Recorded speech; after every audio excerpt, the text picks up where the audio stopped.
Hello friends, আজকে আমি তোমাদের কাছে পটলের একটা নতুন রেসিপি নিয়ে এসেছি। প্রথমে আমি পটলের খোসাগুলো এইভাবে ছুরি দিয়ে হালকা করে ঘষে নিচ্ছি। এই রেসিপিটিতে বাটাবাটির কিন্তু কোনো ঝামেলা নেই, সব কিছুই আমি গুঁড়ো মশলা দিয়েই করেছি। এবার পটলের দুই প্রান্ত অল্প করে কেটে বাদ দিয়ে গোল গোল স্লাইস করে কেটে নেব। আর এটা একটু পাতলা করেই কাটতে হবে। এবার পটলটা কাটা হয়ে গেলে আমি দুটো আলু কেটে নেব। দুটো আলু খোসা ছাড়িয়ে ডুমো ডুমো করে কেটে নেব। পটলের এই রেসিপিটা করতে খুব একটা ঝামেলা নেই, আর রেসিপিটা খেতেও কিন্তু খুব ভালো হয়। তাই পটলের একঘেয়েমি তরকারি খেতে খেতে যদি বোর হয়ে যাও, তাহলে এই রেসিপিটা একবার ট্রাই করো। আর যদি ভালো লাগে তাহলে চ্যানেলে এসে আর একবার লাইক করে দিয়ে যেও। আলু কাটার পরে আমি গ্যাসের ওপর কড়াই বসিয়ে দিয়েছি। তারপর গ্যাস অন করে দিয়ে দিলাম সরষের তেল। সরষের তেলটা কম বেশি দিতেই পারো।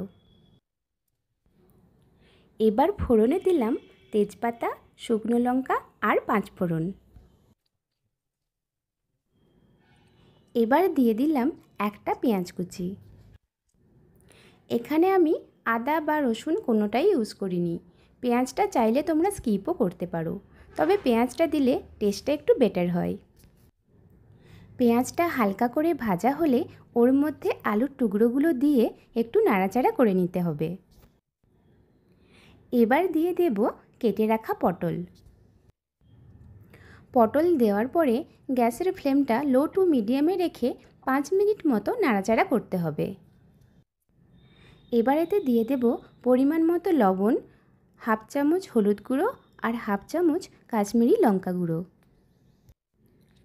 তারপর একটু নাড়াচাড়া করার পরে এর মধ্যে দিয়ে দেব হাফ চামচ করে ধনে গুঁড়ো আর জিরে গুঁড়ো।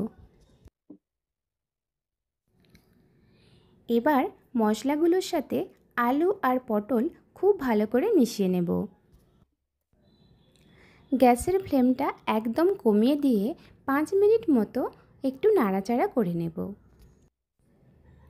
5 মিনিট হয়ে গেলে গ্যাসের ফ্লেমটা লোতে রেখেই ঢাকা দিয়ে দিতে হবে।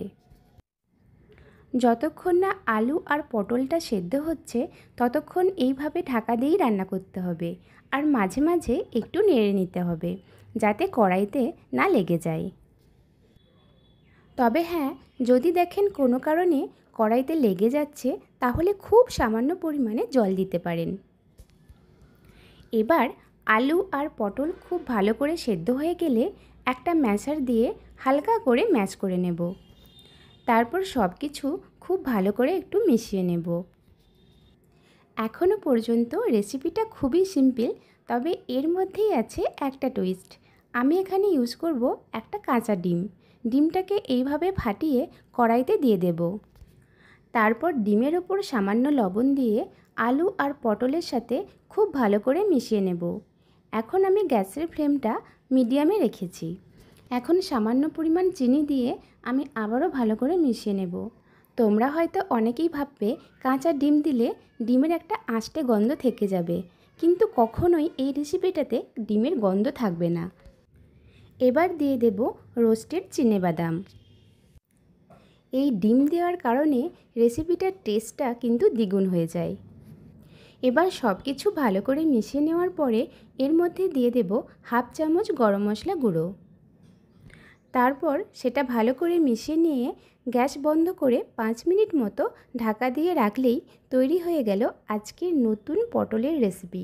রেসিপিটির নামটা অবশ্য আমি ঠিক করিনি, তবে এটা খেতে কিন্তু ভীষণই ভালো। তোমরা চাইলে ভাতের সাথে খেতে পারো, তবে পরোটা বা লুচির সাথে এটা বেশি ভালো লাগে। রেসিপিটি ট্রাই করো, আর কেমন হয়েছে সেটা কিন্তু কমেন্ট বক্সে জানিও।